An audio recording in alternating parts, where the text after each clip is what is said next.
ஆதிசங்கருடைய சரித்திரத்தில் அஸ்தாமலகர்னு ஒரு குழந்தை.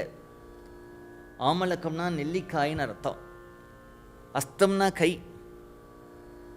ஏதாவது சாஸ்திரத்தை சொல்லும்பொழுது சொல்லுவோம், அவருக்கு உள்ளங்கை நெல்லிக்கனி போல எல்லாம் தெரியறது அப்படின்னு சொல்லுவோம் இல்லையா? அது மாதிரி இவருக்கு வேதாந்தம் ஞானம்ங்கிறது இவருடைய உள்ளங்கையில் நெல்லிக்கனி போல இவருக்கு சர்வசாஸ்திரங்களும் இருக்கு. அப்படிங்கிறதுனால அஸ்தாமலகர்ங்கிறது இவருக்கு காரண பெயர். பிறந்து குழந்தை ரொம்ப நாள் பேசாமல் இருக்கு. அந்த ஊருக்கு ஆதிசங்கரர் வரார். அவன் அப்பா அம்மாட்ட அந்த செய்தி வருது, யாரோ ஒரு அவதார புருஷராம் சங்கரராம் நம்ம ஊர் பக்கம் வரார் அப்படின்னு. உடனே எல்லா தம்பதிகளுக்கும் யாரோ ஒரு பெரியவா வரா, மகான் வரானா என்ன தோணும்? நம்ம கஷ்டங்கள் எல்லாம் அவர்கிட்ட சொன்னால் அதுக்கு ஒரு விமோசனம் கிடைக்கும்னு தோணும் இல்லையா?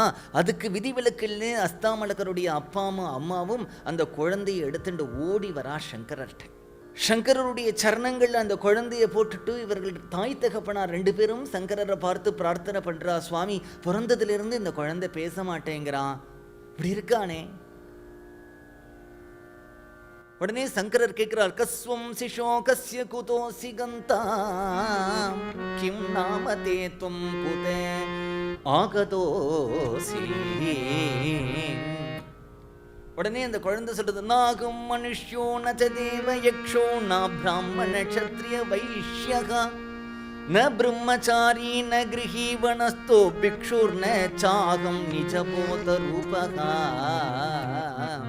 நாகம் மனுஷ்யோ, நான் மனுஷன் இல்லை, தேவன் இல்லை, யக்ஷன் இல்லை, கந்தர்வன் இல்லை, எந்த வருணமும் இல்லை, எந்த மதமும் இல்லை, எந்த மொழியும் இல்லை, எந்த இனமும் இல்லை. நிஜபோத ரூபகா, நான் அழியாத ஆத்மஸ்வரூபம் அப்படின்னு அந்த குழந்தை டக்குன்னு பதில் சொல்லிடுது. இது வரைக்கும் இந்த குழந்தைய ஊமன்னு நினைச்சுட்டு இருந்தா. அந்த குழந்தை பேசின பதிலை பார்த்து அப்பா அம்மாவே ஆச்சரியப்பட்டா.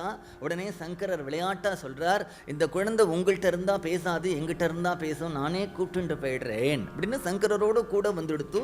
சங்கரருடைய பிரதானமான சிஷ்யர்ல அவர் ஒருத்தர் அஸ்தாமலகர் தான். ஜடபரதர் காட்டுக்கு வந்தார், எல்லாத்தையும் விட்டுட்டு காட்டுக்கு வந்து தபஸ் பண்றதுக்காக வந்தார். கண்டகி நதின்னு இன்னைக்கு சொல்கிறோமே, நேபாளத்துக்கு பக்கத்தில் சாலக்கிராமம் கிடைக்கிறதே. சாலக்கிராம க்ஷேத்ரே புலகாசிரமம் அப்படிங்கிற ஒரு ஆசிரமத்தை அமைச்சுண்டு அங்கே தபஸ் பண்ணுறார். கார்த்தாலேருந்து ராத்திரி வரைக்கும் அந்நிய சிந்தனையே கிடையாது. ஹிருதயத்திலே சூரிய மண்டலத்தினுடைய நடுவில் இருக்கக்கூடிய வாசுதேவனே நாராயணனை தியானம் பண்ணுறார்.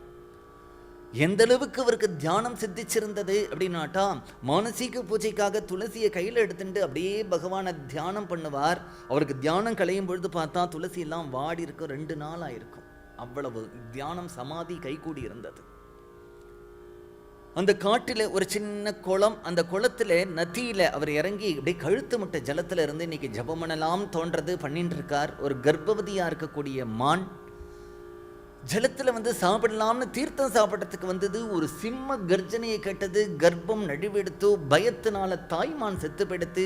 அந்த குட்டிமான் நழுவி அந்த தண்ணியில் அடிச்சுட்டு வந்து இவர் மேலே அப்படி மோதித்து கண்ணை திறந்து பார்த்தார்.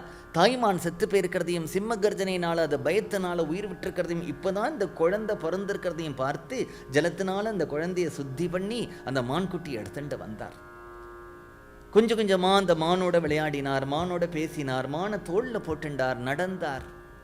பிறகு சித்தனாழி பகவானை தியானம் பண்ணலாம்னு இப்போ கண்ணை மூடினா, எந்த ஜடபரதர் துளசி எடுத்துட்டு துளசி வாடி போகிற அளவுக்கு ஜபம் பண்ணினாரோ, சமாதி கை கொடுத்தோ, ஒரு க்ஷணம் இவர் கண்ணை மூடினா, மான்குட்டி ஜாக்கிரதையா இருக்கா, மான்குட்டி ஜாக்கிரதையா இருக்கா. மான்குட்டி எங்கே போச்சு? நம்ம கண்ணை மூடிண்டா மான்குட்டி எங்கேயாவது போய்டுறது. கண்ணை மூடாமையே ஜபம் பண்ணுவோம்.